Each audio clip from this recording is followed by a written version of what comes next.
इस वक्त हमारे साथ हैं पैनी नज़र संस्था की अध्यक्ष डॉक्टर सुनीता गंगवार जी। सबसे पहले आपका हमारे चैनल पे बहुत बहुत स्वागत है। धन्यवाद। मैडम, आप एक डॉक्टर भी हैं, फिर सामाजिक संस्था की अध्यक्ष हैं, तो इसमें जो आप डॉक्टर हैं तो आपका राजनीति में आने का क्या उद्देश्य है? डॉक्टर मैं नहीं हूँ, डॉक्टर मेरे हस्बैंड हैं। मैं तो एडवोकेट हूँ और पैनी नज़र संस्था एक ऐसा सामाजिक प्लेटफॉर्म है जिस प्लेटफॉर्म से मैं जनता की आवाज़ उठाती हूँ और जन समस्याओं को उठाती हूँ। और राजनीतिक रूप में अगर मुझे देखेंगे तो मैं आम आदमी पार्टी की फॉलोअर्स हूँ। जब ये पार्टी बनी थी तभी से मैं इस पार्टी को फॉलो कर रही हूँ और इसलिए कर रही हूँ कि वैसे मेरा कोई राजनीतिक बैकग्राउंड नहीं है, कभी मैंने सोचा भी नहीं था कि मैं राजनीति में आऊँगा। लेकिन अरविंद केजरीवाल की जो राजनीतिक आइडियोलॉजी है उसने मुझे बहुत प्रभावित किया कि एक रियल वे में एक सही राजनीति या किसे कहते हैं वो अरविंद केजरीवाल ने देश को एक नई राजनीति दी।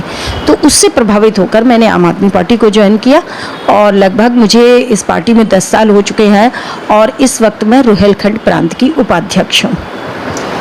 2024 में लोकसभा का चुनाव होने वाला है, जिसमें एक तरफ गठबंधन है, एक तरफ भारतीय जनता पार्टी है। तो आप जो है आम आदमी पार्टी की हैं सदस्य, तो आपसे ये पूछना चाह रहे हैं कि अगर आपका गठबंधन की सरकार बन रही है तो प्रधानमंत्री कौन बनेगा? देखिए, अभी गठबंधन हुआ है, अभी बहुत सारी इसमें चीज़ें होंगी। प्रधानमंत्री का चेहरा भी गठबंधन आपको जरूर देगा और ये सही समय पर जब आएगा, सही समय आएगा तो आपको इसकी जानकारी मिलेगी। भारतीय जनता पार्टी जो है एक तरफ विकास की गंगा बहा रही है। पार्टी विकास की गंगा बहा रही है। मुझे आप बताएं पहले कि कहाँ कहाँ विकास की गंगा बही है, वो गंगा बताएं। वो विकास दिखना भी चाहिए, विकास तो कहीं दिखाई नहीं दे रहा है। आज भी देखिए रोडों की स्थिति क्या है, स्कूलों की स्थिति क्या है, कितने स्कूल भारतीय जनता पार्टी ने देश को दिए हैं, कितनी अस्पताल दिए हैं देश को। ये पहले डाटा निकाल कर आप लाएं, फिर कहें कि विकास की गंगा बह रही है, विनाश की गंगा बह रही है। दूसरी चीज़ है महिलाओं के लिए, जैसे कि हमारे मुख्यमंत्री योगी आदित्यनाथ जी ने बेटी बचाओ बेटी पढ़ाओ का नारा दिया था, क्या उस पर अमल किया है?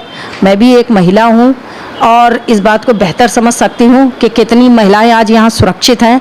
आए दिन आप बलात्कार की घटनाएं देखेंगे, आए दिन बेटियों की हत्या देखेंगे और बलात्कार जितने इस सरकार में हुए हैं, पूरा अगर आप डाटा खंगाल के अब तक देश में जितनी सरकारें बनी हैं उनका पूरा डाटा अगर खंगाल के देखेंगे, सबसे ज़्यादा बलात्कार भारतीय जनता पार्टी के राज में हुए हैं।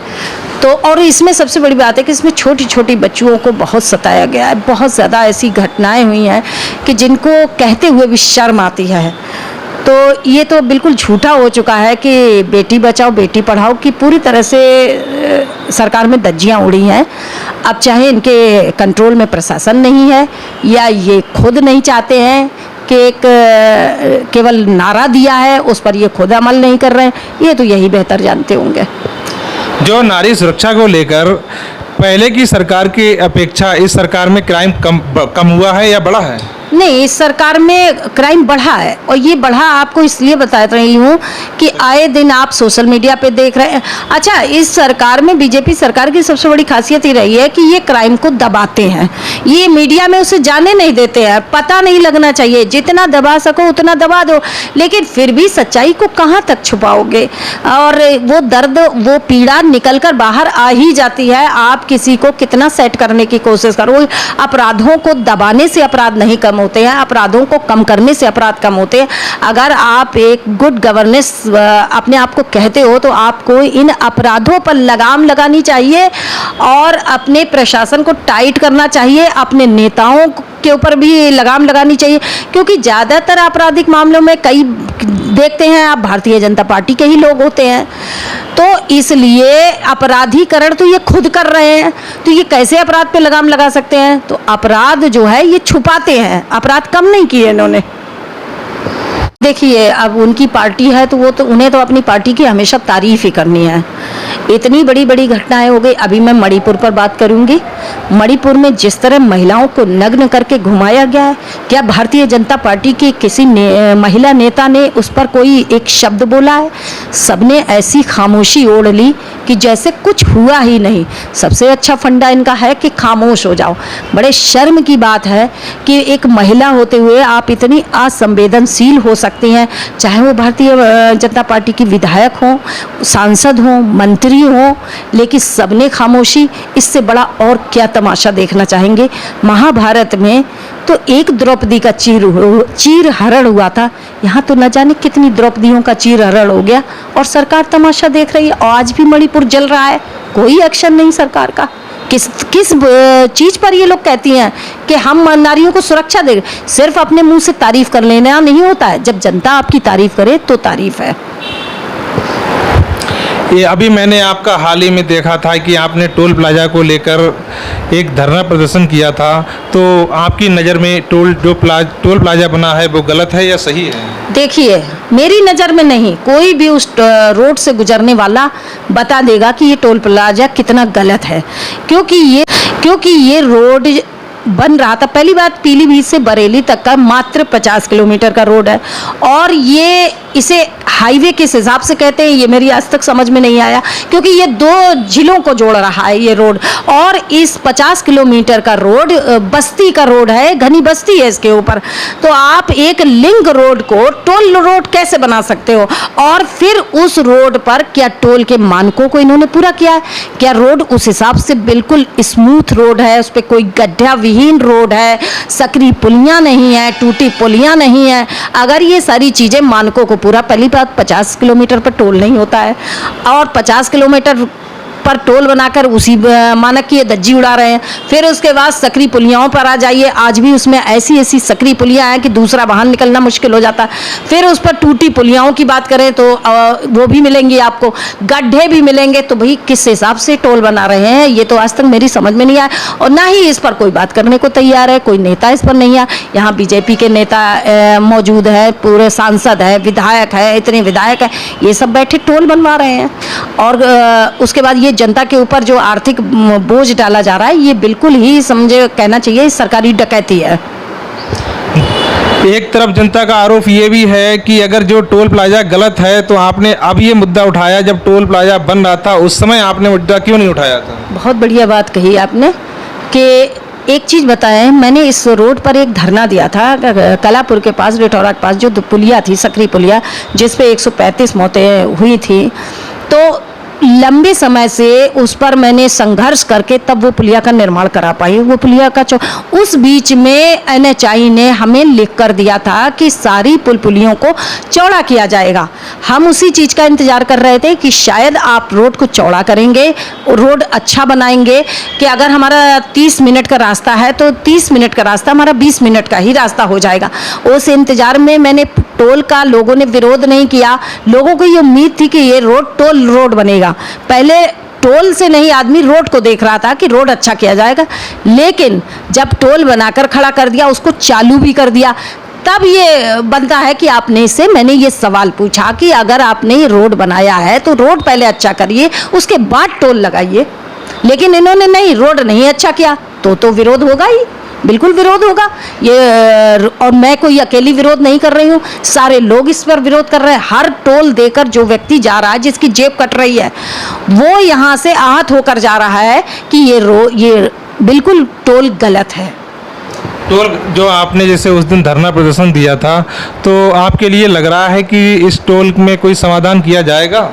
देखिए, हम लोगों का काम है जन समस्याओं को उठाना, समाधान करना सरकार का काम है। अब ये सरकार किस नज़रिए से इसको देखती है कि इसको टोल हटना चाहिए, अगर उसे जनता की समस्याओं पर काम करना है तो निश्चित रूप से उन्हें टोल हटाना चाहिए। या टोल नहीं आप हटाते हैं तो टोल तब तक के लिए बंद कर देना चाहिए जब तक रोड अच्छा ना हो जाए। या तो टोल के मानकों को आप रोड पूरा करिए, उसके बाद टोल लगाइए, तो एक जायज़ होगा, अन्यथा जायज़ नहीं है। तो टोल के मानक कौन से होते हैं मैम जी? देखिए, जो मेरी जानकारी, मैंने ये मानकों के लिए एनएचआई से पूछा है कि आप मुझे टोल के मानक लिखित में दीजिए। अभी तक एनएचआई ने मुझे नहीं दिया है और मैंने ये लिखित में जिला प्रशासन को भी दिया है, एक ज्ञापन इस पर दे चुकी हूँ। मैंने पूछा है कि आप इस पे टोल बनाया, किस हिसाब से ये टोल सही है, ये आप मुझे रिटर्न में जवाब दीजिए। मैंने रिटर्न जवाब संस्था ने मांगा है, मगर इन्होंने आज तक मुझे रिटर्न जवाब नहीं दिया है।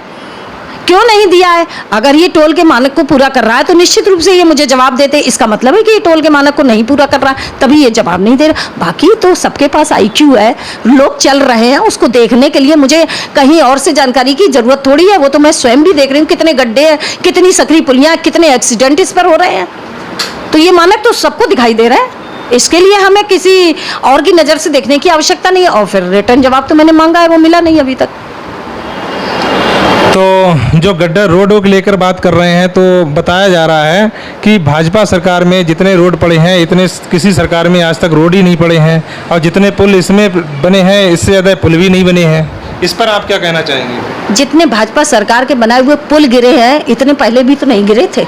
ये भी तो डाटा आप लोगों को बताइए और भाजपा के लोग इसका जवाब दें कि इतने पुल गिरे क्यों। पुल बनते ही मोरबी की घटना, बनारस की घटना क्या बताती है? क्या ये भारतीय जनता पार्टी के विकास को और उनकी ईमानदारी को बता रही है? हजारों लोग मर गए उसमें। ये कौन सी मुंह से कहते हैं कि हमने सबसे ज़्यादा पुलियाँ बनाई है? इस तरह की पुल बनाने से तो अच्छा है ना बनाए पुल। क्या कार्रवाई ले? देखिए, मेरा काम है जन समस्याओं को उठाते रहना और मैं ये जन समस्या उठाती रहूँगी कि जनता का भी इसमें भरपूर सपोर्ट मिल रहा है, क्योंकि सभी लोग परेशान हैं इस टोल से। ये एक नाजायज उगाही की तरह है और मैंने अभी एक ही ज्ञापन दिया है, एक रिमाइंडर मैं जिला प्रशासन को फिर से दूंगी एनएचआई के लिए कि इस संबंध में क्या एनएचआई ने कहा है वो हमें रिटर्न में दें। और अगर इस बात को, इस टोल को नहीं माना जाता है और उसको लागू, क्योंकि लोकल चलने वालों के लिए ये टोल नहीं लागू होना चाहिए और लंबा रूट इस रोड का है नहीं, तो इस हिसाब से तो टोल किसी भी तरीके से नहीं बनता है। तो मेरी तो मांग है इस टोल को बंद किया जाए तत्काल में। नहीं बंद करते हैं तो फिर आगे हम लोग आंदोलनकारी लोग हैं, आंदोलन ही कर सकते हैं। भाई जनता सरकार से अपनी मांग रखेंगे और लगातार मांग रखेंगे। तो इस तरह के टोल कोई नया नहीं है, इससे और भी टोल बना हुआ है, जैसे पीलीभीत से पूरनपुर जाते हैं, पास में ही टोल बना हुआ है। वो भी टोल गलत बना है। पूरनपुर से पीलीभीत से पूरनपुर आप जाकर देखिए, कितना सिंगल रोड जैसा रोड है, क्या उस पर टोल बनना चाहिए? भारतीय जनता पार्टी ने रोडों का विकास कम किया है, टोलों का विकास ज़्यादा किया है। और तो लोग कह रहे हैं, ये मैं नहीं कह रही हूँ, लोग बरेली को टोल नगरी कहने लगे, जो कि बरेली नाथ नगरी थी, अब वो टोल नगरी बन गई है। हर रोड पर टोल खड़ा कर रहे हैं। तो इतनी नाजायज जनता के ऊपर अतिरिक्त कर भार सरकार को नहीं डालना चाहिए। इससे नाराज जनता हो सकता है कि इसका सबक वो 2024 के चुनाव में सरकार को दिखाएगी। धन्यवाद। ये थी हमारे साथ सुनीता गंगवार जी, जिन्होंने तमाम मुद्दों पर बात की। मैं शैलेंद्र गंगवार, AHN न्यूज़ बरेली।